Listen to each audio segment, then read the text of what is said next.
Just thrilled to be here playing the next round of the NCAA tournament. And happy for our guys. Okay, let's open it up. Right here in the front. David Jones from the Harrisburg Patriot News. Fran, there was a school of thought when you were hired at Temple, of which I was part, that you might not be the right fit for Temple, that you might not be the right recruiting fit, and clearly I was wrong. We were all wrong. How did you recruit some of these guys? They weren't really top 100 talents. A lot of them, Ramon wasn't. I don't believe Khalif Wyatt was. And give me the process of I guess, changing the image there so that and coaching some of these guys up. They weren't like 4-star talents, I don't think. Is that correct? Well, for us, we just watched kids play, and I think for us as well, we do a lot of work locally because it's the base that you work from, and we can study guys rather than just watch them play. And so if I were recruiting a kid in California, for example, I might be able to see him once or twice. But if you're in Philly, you can see him play 5 times at a game, a couple of practices. You can watch film of him. When you watch him play, you can see how he interacts with his teammates, how he interacts with his coaches, how he interacts with the opponents, the officials, how he carries himself. All of these things are critical, I think.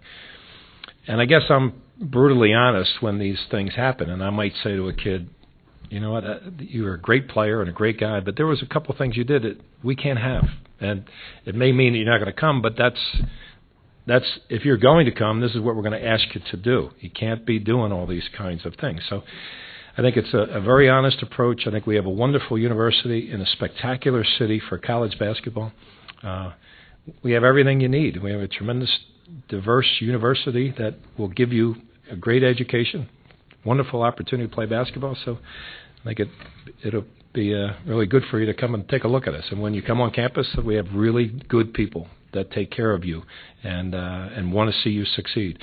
And any way that we can help, that's our job. I don't know. I don't know how to do anything different, but that's what we did it when I was at Penn as well. We just got good guys who wanted to work real hard, and we've been very fortunate. But that being said, Lavoy Allen was a guy he's a mainstay, and once you get that base, and Lavoy has provided that. I'd like to tell you right now that I would be here if it weren't for answering these questions if Lavoy Allen wasn't in the program. And you know what? That wouldn't be true. That guy has kind of carried us unbelievably in his 4 years, and then after my first year at Temple. He's a guy that you build that program around, and he's been spectacular. In the back. Keith Pompey with the Philadelphia Inquirer. While watching film of San Diego State, what was your impressions of that team? Also, what were your impressions of Kawhi Leonard? Well, Leonard is a very versatile guy. He can step away from the basket, make shots. He's very good at posting up. He's good at running the floor. He's good at finishing plays at the rim. He's a tough matchup for us, and especially if we have to play 3 guards, and Aaron Brown will probably try to start on him, and that's going to be a tough matchup for Aaron Brown. We're going to need to help him greatly.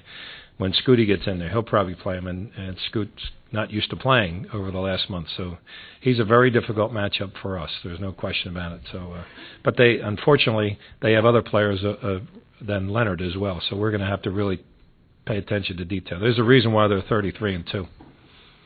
Okay, Ryan. Ryan Finley, Arizona Daily Star. Coach, along those same lines, what concerns you the most when you see Billy White and what he's been able to do, especially in the last 3 games? Well, I think the thing that concerns me the most is how active he is and how hard he plays. There's no quit in any possession of that guy. Plays every possession as all out as he possibly can. So, and again, they have other guys just like White as well. So they're White and Thomas and Leonard. That's a very formidable upfront group, and so we'll have our hands full. Everything concerns me about San Diego State. In the back. Troy Hirsch from Fox 5 in San Diego. Coach, you mentioned the 3 guys up front, but they also have DJ Gay, who had a game-winning shot a couple of games ago. They have Chase Tapley, who can hit from outside, James Rahan. With all these different weapons, how difficult is it to defend a team where it doesn't seem like they care who gets the shot as long as the ball goes in the basket? Well, I talked about the up front guys because what the question was, but I think for me, I'm looking at Gay's statistics. They're ridiculous. His assisted turns are great. His personal fouls for the year, 29. How can that be for all the minutes he played? But to me, what it says is he knows he's got to play a lot of minutes. He's smarter than most of the guys that play the game, and he understands exactly what his role is. And then I'll go back to what you just said, that they don't seem to care who gets the credit. They just want to win the game. And I think that's a credit to Coach Fisher and how his approach is. Right here in the front. David Moore, USA Today. Fran, could you describe a little bit how Juan goes from shooting 3 for 17 to, at the end of the game, you and his teammates pretty much agree that you want to put the ball in his hands with the likelihood that he might have to take the last shot, and maybe just a little bit on what Juan has meant to this team this year. Yeah, Juan, I think I was in the back listening a little bit to what he had to say. He has had an interesting year. He's had sort of an up and down year. Some of it was interrupted by injury. But he's one of those guys that has built 2 years of trust into this year as well. So these guys know exactly who he is and what he's about. And he's a tough guy. His mental approach is very good. And but he's going to have games like he had against Richmond. He tried to do too much. We sat down and talked about it afterwards, and he had too many shot attempts. And he had 17 shot attempts and 10 assists. So I said to him, when didn't you have the ball? But you can't have 17 shot attempts. If you're going to be the point guard, be the point guard, and let everybody be involved.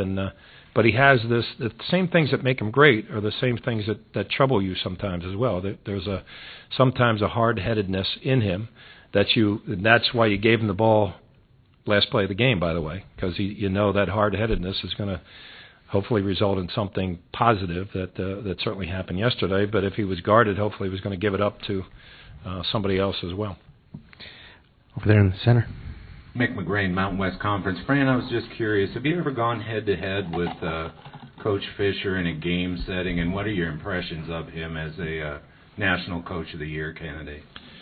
Well, we have.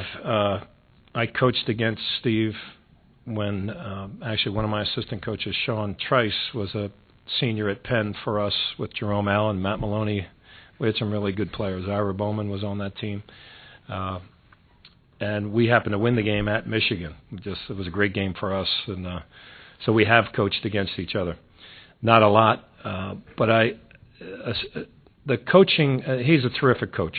And I'm sure many people have said this before about him, he's a better man. And that's the person that I think about. I don't worry too much about what we're like as far as competitors are concerned, but he's just a good man, and he's obviously done a terrific job.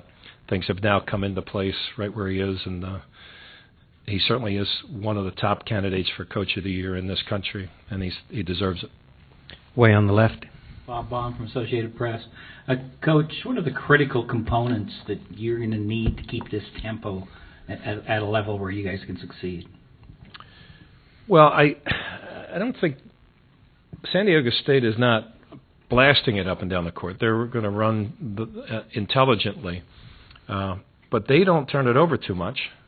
We're similar in how many times we both turn it over. Their defensive field goal percentage is spectacular, which means you're not going to get a real good shot early in the shot clock. You're going to have to work like crazy to get a good shot. So that alone will keep the tempo of the game down.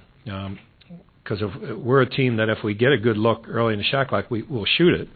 But as you look at their percentages, you watch their film, you see how good a team defensive group they are, we're not going to be having a whole lot of real clean looks early on. So we're going to have to work like crazy to get good shots. And, again, that may influence the tempo of the game. But like yesterday, I don't know that people would have necessarily predicted that game, especially late, was going to be one team score, the other team score, and it was an unbelievable basketball game. And I'm thrilled for our guys that we had the ball last, which is probably the way it was going to come down. But I think I'm not overly concerned about the tempo. I think we can play fast and play deliberate, but I'm sure it'll probably be somewhere in between. Okay, Ryan. Ryan Finley, Arizona Daily Star. Coach, I'm sure this has been well documented in the past, but talk again about how you guys ended up with Juan. Just Pepe Sanchez played at Temple a number of years ago and just made a phone call to the staff, said, you need to look into this kid. So we did and followed through, and he was basically Temple was the only school he was interested in, and really because of Pepe.